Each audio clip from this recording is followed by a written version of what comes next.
Yeah, when we were coming over here, we were eating at our famous stop. We'd go to this Chinese restaurant with the Crawfords and with the Bertie Shaws, and we'd go there and eat. So we thought we'd drop by there and have good memories. And I'm sitting there on the with my phone out, as you know, most of us do these days. Have our phone out, and there on the Facebook, it popped up a memory. And guess what it was a picture of? Chocolate pie. And so it was from a past door knocking campaign. Boy, we knocked on a bunch of doors, didn't we? Saved a lot of souls and reached out to our community. And isn't that what it's all about? You know, tonight we're going to talk about the 10 Commandments.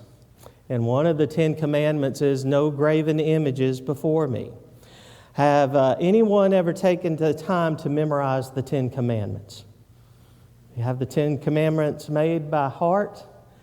I tell you what, I used to get stumped on them. Recently I found a video that helps. Of course, when you need to know something, you YouTube it, right? And so let me give you this little memory chart. Everybody hold a finger up. You shall, one God, first commandment. One God, thou shalt not have no other gods before me, only God. Second commandment, hold the other finger up. Thou shalt not bow down to any graven image. Okay. Third one is a W. And what does a W stand for? Word. And what is a name but a word? You put the W together over your lips. Do not take the name of the Lord thy God in vain. Only one God. Don't bow down to any other idols. Do not take the name of the Lord thy God in vain. Number 4, hands together, rest on the Sabbath. Of course, that's under the old law. Rest on the Sabbath. Number 5 is salute. Honor thy father and thy mother. Yes, sir. Yes, sir. Number 6, don't kill. Number 7, a marriage is 2, not 5. A marriage is 2, not 5. Do not commit adultery. 8, what do they do to you in foreign countries when you steal? Cut your thumbs off. So number 8, don't steal.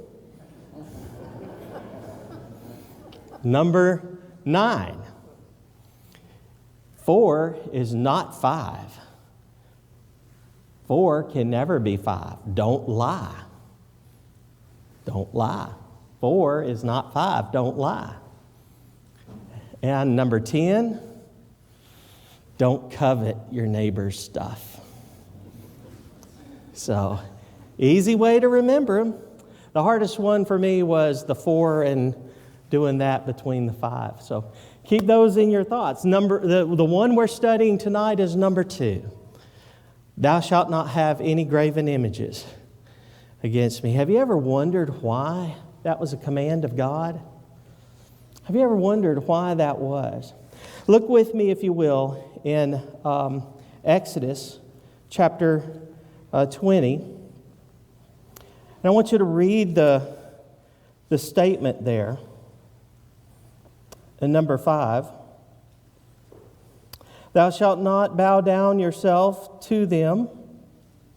Number 4, thou shalt not make any graven image or any likeness of anything that is in heaven above, or is the earth beneath, or that which is in the water under the earth. You shall not bow down yourself to them, nor serve them, for I am the Lord your God. I am jealous, God, visiting the iniquity of the fathers upon the children, and on the 3rd and 4th generation, even to them that hate me. Verse 6, and showing mercy to thousands of them that love me and keep my commandments. What's interesting about the passage is that it also has the punishment and a reward for following this command, unlike several of the others. This one lays it out that there is a punishment for bowing down or making graven images before them and then worshiping those graven images and those idols. But it says if you avoid that, then there's going to be a reward for doing that. And that is the mercy is going to be bestowed upon you. Why do you suppose that is with graven images? Have you ever thought about how God did use images throughout the whole Old Testament? Can you think of images or graven items that the Lord used in His worship? What's that? The serpent. Did you know that the serpent became an idol to the Jews, to the Israelites? They had that serpent raised. You remember when it happened? They were in the wilderness and they were being bitten by all these snakes that were coming after them, and because they weren't following God. And once the snakes came out, they came to Moses and said, Moses, we got to have some relief here. People are dying from these snake bites. And Moses went to God, and God says, well, make yourself a bronze serpent and place this bronze serpent upon a pole. And when you look to the serpent, you'll be saved. Do you know they took that bronze pole wherever they went from that point forward? They carried it all the way up, and you can read about it in 2 Kings when Hezekiah became king of the land. And he was removing the idols from the ground that they had come to know and come to follow. They came to this one, and he took that bronze serpent and he destroyed it. He removed it from the children of Israel so that they could no longer worship that bronze snake on a pole. What was the purpose of God giving them such items, imagery items? What was the goal of that? What was the goal in the tabernacle and in the temple of the Lord? Did you know that there was huge tapestries in the tabernacle that separated the priest's quarters from the most holy place? And on this huge tapestry, did you know what was on it? Cherubim. The Bible describes this when it's describing how they were to make the tapestries and how they were to have this tabernacle built and the type of draperies that they were to have in it. And the draperies that they had these images of cherubim on them. Beautiful and just ornate pictures of cherubim on there. Why would you suppose God would put a curtain with cherubim on it before the people? Did you know which way the tabernacle would face? It would face a certain way every time they would set it up. And every time they would take it down and pack it and move it with them, they always set it up in the same style of location. You remember back in the Garden of Eden? Which gate did man exit the garden from? Which way did he head? He headed to the east. And when he would turn back to the west, what would he see guarding the gates of that garden? He'd see cherubim looking at that gate. It's interesting how the Bible describes through the Old Testament that when man moved east, he was moving away from God. And so Abraham, when he was Abram, he was called from the east to go west. The Old Testament is full of these types of imageries, these types of pictures. And yet God's second command is, you shall have no graven images before me. Isn't that interesting?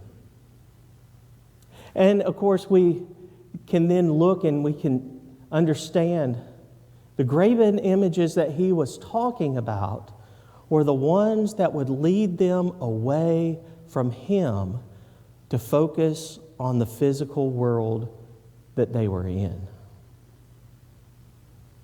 And so God would tell them, don't worship anything that you can see. And when we get to the New Testament, you find people walking by faith and not by sight. Isn't that a beautiful way of God describing in the second command that he gives, following, you shall have no other gods before me. Why no other gods before me? Because I want you to be my people through which the Savior of the world would come. And you need to protect that in all ways possible. And the way to protect that is to say, you will not have any other God before me. Following that, you shall not have your eyes set on anything physical of this world and putting your trust in it. For we know what happened with the bronze serpent and how the people became their idol and became their worship. When we get to John chapter 3 and we hear Jesus talk to a man called who? Nicodemus. Nicodemus, he's talking to Nicodemus, who is a member of the Sanhedrin. Am I right, Nicodemus? He was talking to a member of the Sanhedrin. And Nicodemus, he says to him, you don't know the way of God. In that passage there where he says, you must begin again.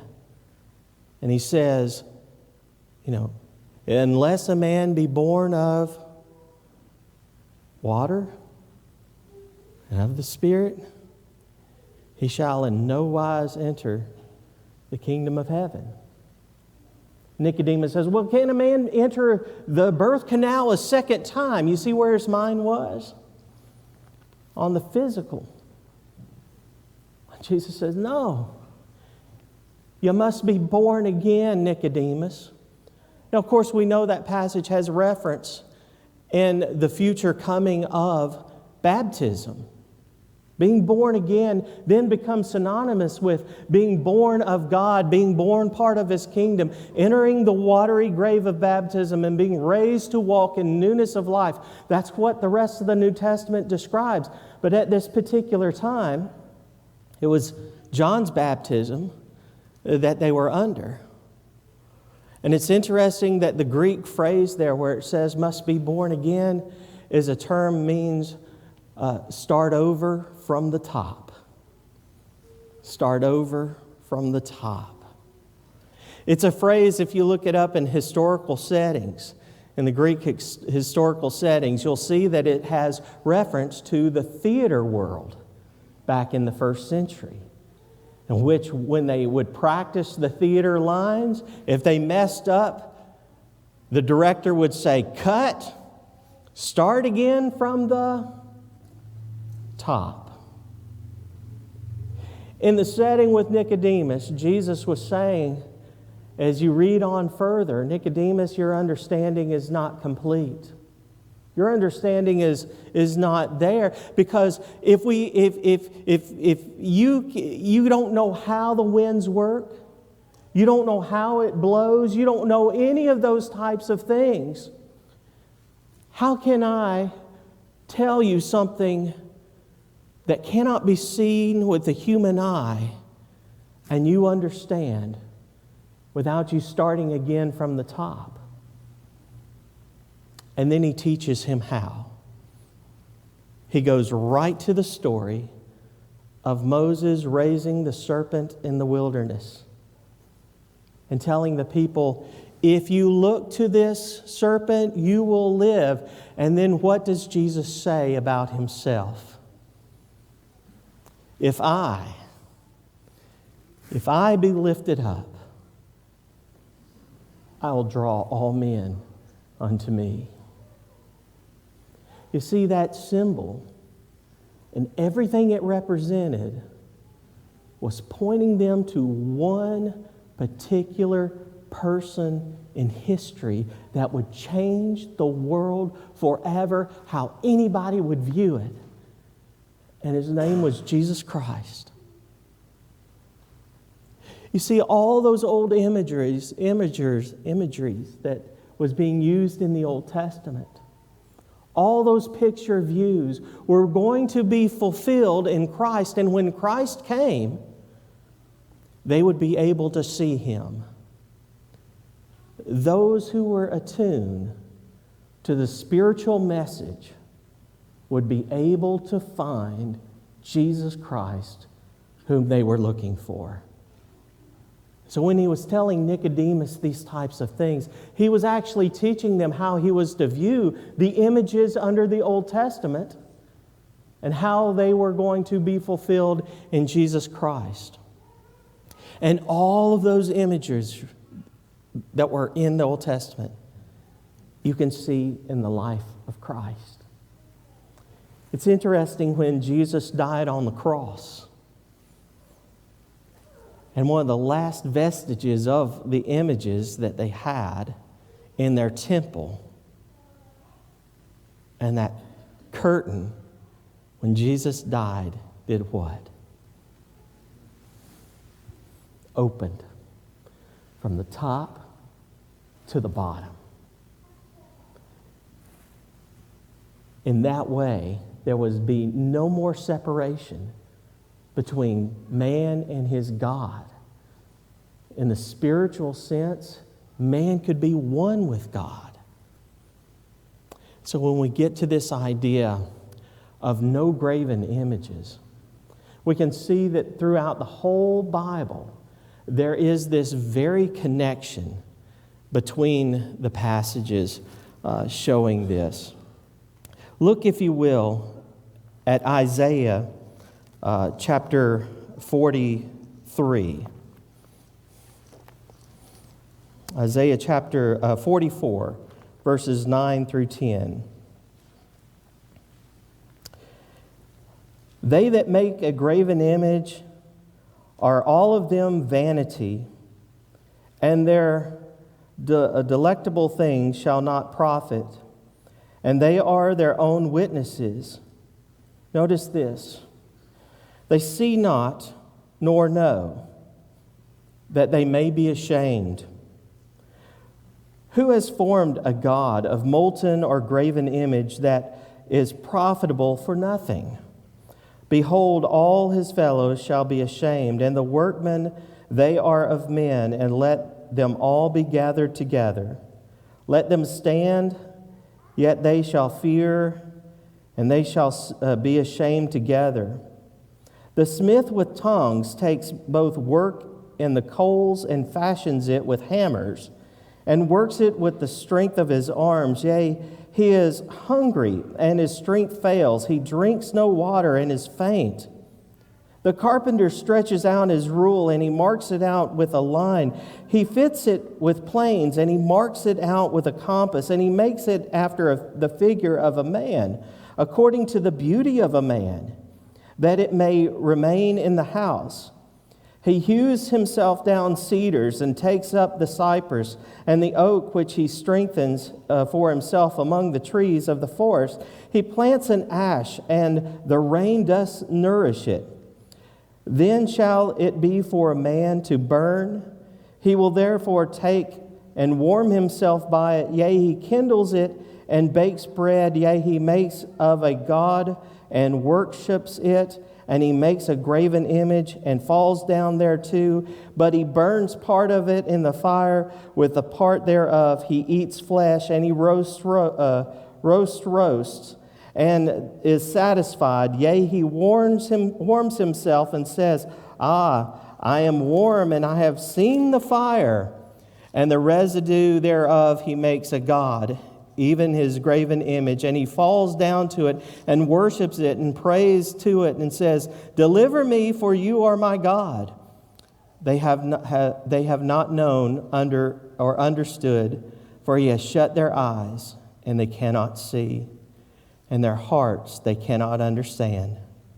And none considers in his heart, neither is there knowledge nor understanding to say, I have burned part in the fire, yea, I have baked bread upon the coals thereof, and I have roasted flesh and eaten it, and shall I make the residue thereof an abomination? Shall I fall down to the stock of an old tree? So it goes on, and it tells about this type of heart that's focused on the things of this world, that's focused on things that they could create with their own hands. And in that creation of the things with their own hands, they take half of it and they use it for their own benefit and their own glory, and then the other half they will bow down and worship as if it could change any of their circumstances. He goes on and says, how foolish is that? How foolish is it that that would actually be the heart of an individual?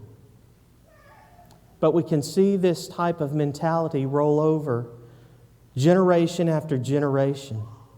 It was around the Israelites all of this time. They came out of the worship in the Canaan area, the worship unto Baal, how the god of the Canaanites was all around them everywhere they went. Even in Egypt, they had all of these gods that they were surrounded by. And then when they came across and they stood at the edge of that mountain, they went across the waters and followed Moses as their leader, and they got up to the mount where God would then come down with a thundering voice and tell them the first 10 of His commandments. And the people were shaken so much they said, Moses, we can't take any more of this. Otherwise, we're going to die if we remain in God's presence. We cannot take this.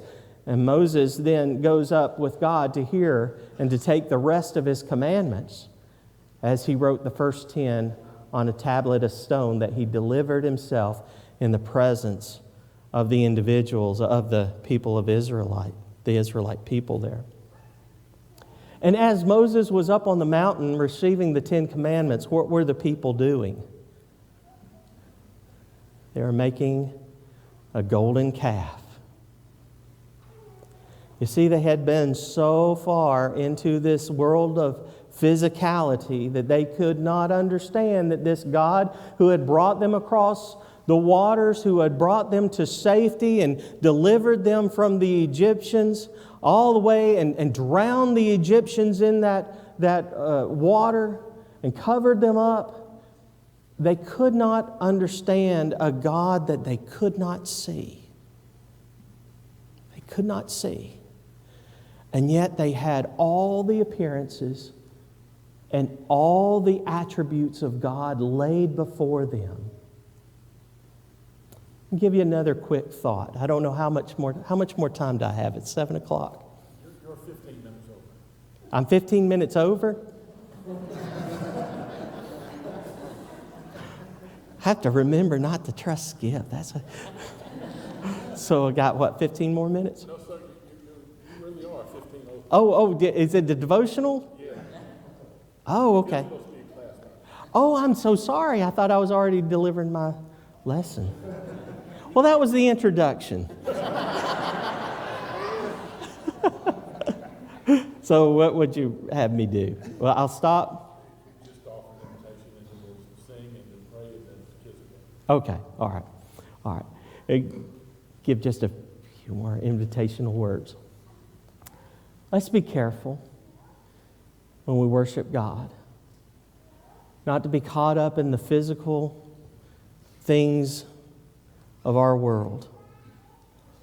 You know, there's many things that people will look to follow God and to worship Him and to take Him out of context and make Him in a box, make Him something smaller just so we can understand Him. And that's what they were doing. God is much bigger than anything that we can create with our hands. He created us. He knows everything about you. He knows what you're going to do now. He knows what you're thinking right now. He knows what you're going to do tomorrow. Our God is great. He's amazing. He's beyond sight. So as we as Christians, we walk by faith, not by what we see. That's the God we serve. And so that's the God we have hope in. And so we'll offer the invitation. Appreciate your time. And so the invitation is open to anyone who has a spiritual need, who wants to connect with this great God that will provide, who has opened every opportunity to you to become part of His spiritual kingdom. It's out of this world. So, if you have any need, won't you come as we stand and sing?